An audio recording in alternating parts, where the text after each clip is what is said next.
Here we have the 5 well-known Platonic solids: the tetrahedron, the octahedron, the cube, the dodecahedron, and the icosahedron.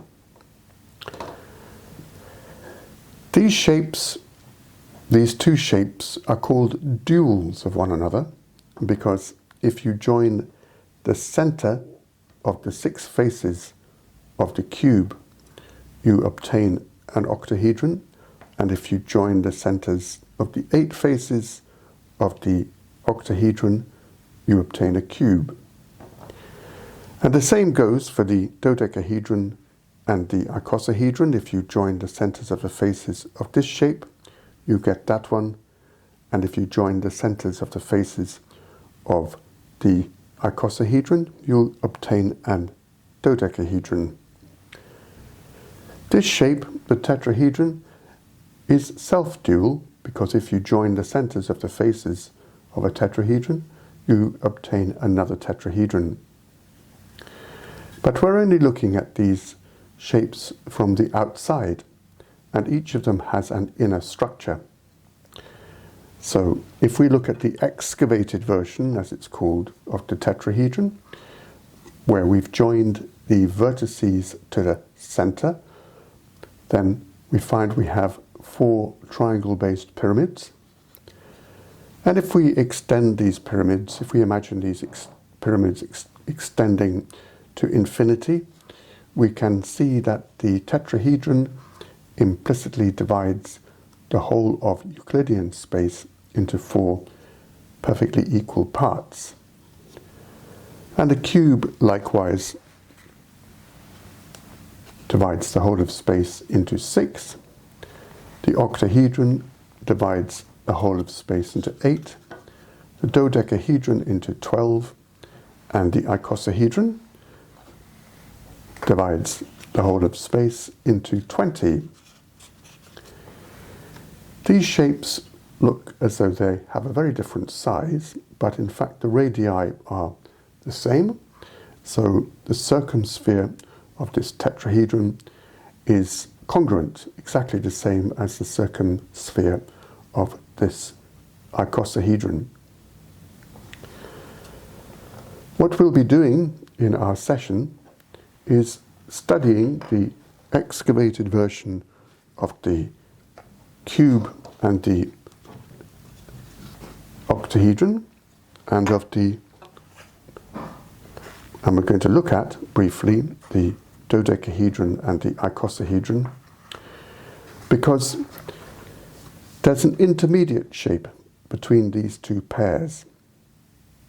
Archimedes allowed himself to use 2 or more regular polygons to make another 15 shapes, the Archimedean solids, and one which is intermediate between the cube and the octahedron is the cube-octahedron. And how is it obtained? If you join the centers of the edges of either the octahedron or the cube, you obtain the cube-octahedron. So it's a kind of mean figure between these 2. We're going to look at the geometry of these pyramids. We're going to look at the geometry of the cube and of the octahedron, and we're going to discover what this triangle is that you can see in here, and then we're going to use it to make the nets of the pyramids, some of which are triangle-based and some of which are square-based, but in all cases the triangle here is the same, otherwise they wouldn't fit together. That's the one we're going to be working on in our session, because it turns out that the construction for the nets of a cube-octahedron is very simple and can be done quickly. So people who are watching would do well to equip themselves with a compass, ruler, pencil, card of 2 different colors, and some glue. Pritt stick works fine at this level. But we also have these two, and the intermediate shape, which is found by joining the centers of the edges of these two shapes, is once again the same, whether we join the centers of the edges of the icosahedron or the dodecahedron, we'll obtain the same shape, which is called an icosydodecahedron, which is another of one of Archimedes' 15 solids, which is also a particularly beautiful shape. And these are all objects for contemplation and mathematical analysis. Particularly, surds are useful when we're trying to understand these shapes.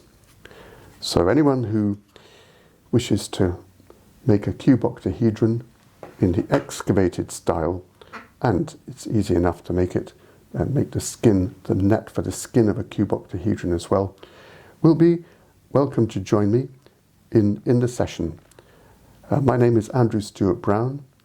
If you would like to see a similar treatment given to the tetrahedron, if you'd like to visit the website projectdeltaclassroom.org, then you'll see several videos covering the geometry of the tetrahedron and how to make this triangle and why it has sides in the particular ratio that it does. Goodbye for now.